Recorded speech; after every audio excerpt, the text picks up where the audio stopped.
Hello, magandang gabi sa inyong lahat. So, nadaanan ko kasi itong post na to sa Truth Slaps, no? Sabing ganon, si Vicky Bello parang wala lang ang magpautang ng 40 million kay Zainab. Kasi di ba parang may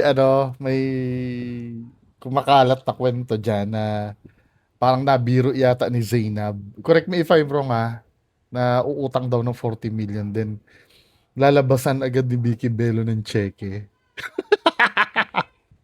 Tapos ngayon, itong kay Zash na, hindi na sisigilan ng ex sa umano'y 50 million na utang. Samantalang tayo, undecided pa kung mag-upgrade sa large na drinks. Nung una, sinabi sa akin ito ni ni Ma'am Sachi eh. Ang problema, hindi kami nag-connect. Ang iniisip ko na yung Sash na si Meiko Montefalco na may boyfriend na yung Sigbin daw, yung tinutokso nilang Sigbin. Iba pala yun.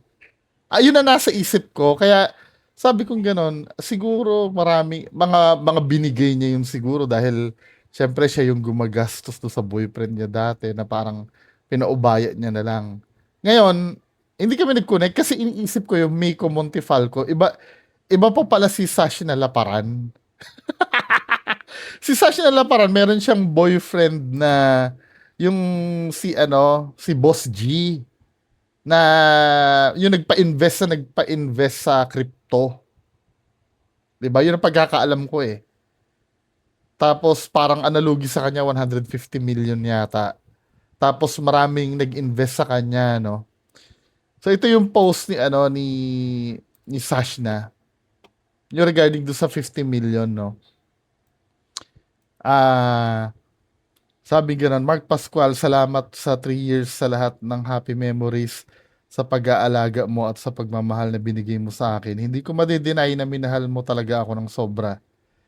Hindi ko makakalimutan kung paano mo ko inalagaan, yung pagpupunas mo ng pawis. At tuwing nasa event ako, pagbibigay mo ng tubig bago ako matulog, pagmamasahe mo sa paa at likod ko habang sumasakit, at yung pagdadrive mo sa akin araw-araw kahit gaano pa kahaba yung biyahe, hindi ko rin makakalimutan yung pagtulong mo sa mga business ko. Kasi ayaw mong nakikita akong nai-stress. Yung consent mong pagbibigay sa akin, ay consistent, sorry, consistent mong pagbibigay sa akin ng flowers every month na ikaw lang ang nakagawa nun. Lahat ng ginagawa mo para lang maging okay yung mood ko at mapasaya ako. Alam kong binigay mo ang lahat ng kaya mo ibigay sa loob ng 3 years. Simula nung naging partner kita, mas natutunan kong mahalin ang sarili ko. Ang daming blessings na dumating at ang dami kong na-achieve dahil lagi kang nandyan para suportahan ako. Tapos sa 3 taon na walang sawang suporta, thank you sa pag-push sa akin, na gawin yung mga bagay na akala ko hindi ko kaya. Napakalaki ng naging impact mo sa pagkatao ko bilang Sashna. Dahil sa'yo, naranasan ko kung paano pala mahalin ng sobra. Pero sorry kung kailangan ko ng sumuko ngayon. Sorry kung hindi na kita kayang hintayin. Hindi ko na kaya yung mga betrayal, sabay bawi na ganun, no? Yung mga betrayal at yung pain every time na nalalaman ko. Yung 50 million na utang mo sa akin, ah, saan ba yan? Yung 50 million na utang mo sa akin at sa pamilya ko, ayos pati pamilya, no? Utang mo sa akin at sa pamilya ko. Wag mo nang bayaran, tulong ko na yon sa'yo para magkaroon ka ng chance makapagsimula ulit. Haneps, no? 50 million. Gusto kong bumangon ka ulit kahit wala na ako sa tabi mo. Alam ko kung gaano ka lumaban para sa akin, ilang beses mo. So, blah, blah, blah. Ito lang naman yung pinaka-highlight dun eh. Yung, yung 50 million, dito nagulantang ang lahat. 50 million. Tapos, kaya hindi kami nag-connect ni Ma'am Sachi. Iniisip ko nga yung Meiko Montefalco. Iba pala ito sa na laparan. So, May reply siya dito. So, ganun din, ano. I posted about my financial problem last 2 years ago. And hanggang ngayon, hindi ko pa din totally nabayaran lahat. But I'm still paying people. Kaya sobrang hirap ng situation ko at umaabot sa time na kailangan ko munang umutang para masalo ang obligasyon ko. Hirap niyan, ano? I had investors, especially sa mga kakilala ni Sashna. Pero up until now, ginagawan ko ng paraan makabayad paunti-unti. Pero I know it's not enough. I have no intentions to run and I am really doing everything I can para maayos ko ito. Sashna, gusto ko lang magpasalamat, bla bla bla. So, ngayon, ang tanong, no, sa akin, no, kung ako ang, kasi tinanong ako dito ano daw masasabi ko dito. Tama yung sinabi nung ni Ma'am Sachi na, kasi kausap ko siya dito regarding dun Yung sinasabi ito para i-distance siguro yung sarili niya, no? Do sa kinasasangkutan ng lalaki. Ako, iniisip ko nga, malay mo, yung ex-ex ko niya rin hindi naman sila nag-break Parang way lang nito na, na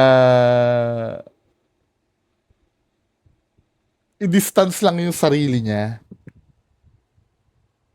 Kasi kung akong tatanungin, no, yung 50 million kasi, ang laki nun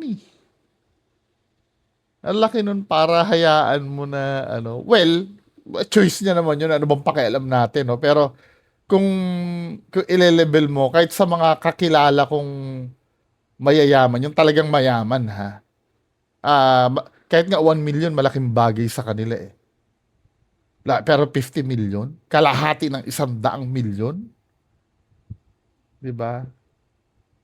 Feeling ko way na lang ito para i-distansya yung sarili niya. Tama yung sinabi ni Ma'am Sachi dito sa pinagdadaanan nitong isa, no? Ano niya ito? Kasi itong bagay na to, yung 50 million, wag mo nang bayaran. Pang private ito Di na to dapat ina-announce na pwede mo siyang tawagan oy, salamat sa lahat ha. Huwag kang mag-alala kung may pinagdadaanan ka ngayon, wag mo nang bayaran yung 50 million. Pang ano yun pang personal yun hindi ko nga nakukuha yung logic bakit kailangan i-announce niya pa ito sa sa kung ito ay talagang gusto niya lang na wag pabayaran ha, hindi niya na dapat to in-announce sa public. Pero, ang reason kaya ina-announce ito sa public, marahil, gusto niya lang i-distansya yung sarili niya para ma-inform din yung mga tao, oy, hiwalay na kami niyan ha, yung utang nga sa akin yan, di ko na pinabayaran 'Di ba? Kasi sabi kasi dito sa post na to, merong mga meron din siyang pinagkakautangan na binabayaran niya na nasa mga kakilala din ni Sash na Laparan. Baka kasi pati si Sash na singilin din 'di ba? Masyadong malaki yung 50 million para pakawalan ng ganun. Well, sa akin yun ha, kasi ano kahit pa sabihin mong ah karelasyon, yun nga kapatid nga may utang lang na 100,000, halos maningil na ng lubusan.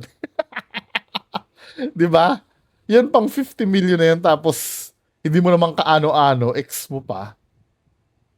Hindi, maliban na lang, siguro sobrang yaman. Ito na lang tinitingnan ko. Siguro sobrang yaman ni Sash na to the point na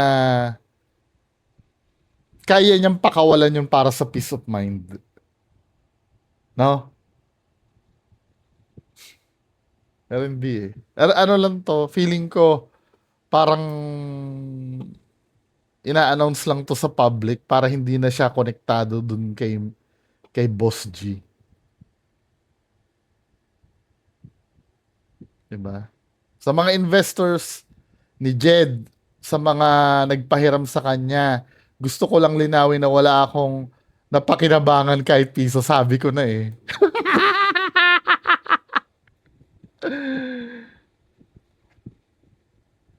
'Di ba?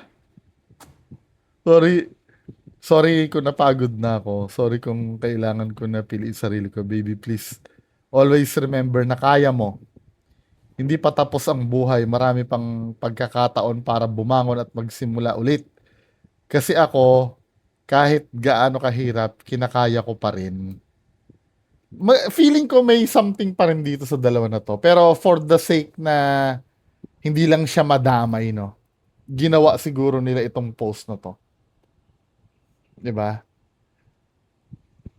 Sa mga investors ni Jed at sa mga nagpahiram sa kanya, gusto ko lang linawin na wala akong napakinabangan kahit piso. Hugas-hugas, 'di ba? May mga no, hindi pala hugas kasi who knows, talaga namang siguro hindi siya nakinabang dun sa pero magka-partner kayo eh, no? Kasi automatic yung kasi ang iisipin ng tao. Kasi magka-partner kayo. Malamang kung anong meron yan, yung boyfriend mo, eh malamang naaambunan ka din. Lalo na't lalaki pa yan. 'Di ba? Yun kasi isipin ng tao. Pero gayon pa man, no?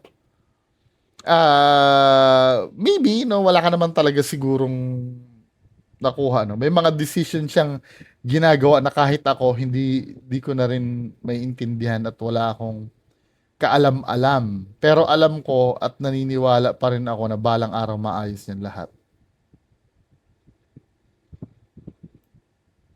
'Di ba? Dinidistansya niya lang yung sarili niya dun sa mess na kinasangkutan nito. Pag naging okay ang lahat na yan, pustahan tayo, magkakabalikan din yan eh. Sa public eh. Magkakabalikan din sa public yan.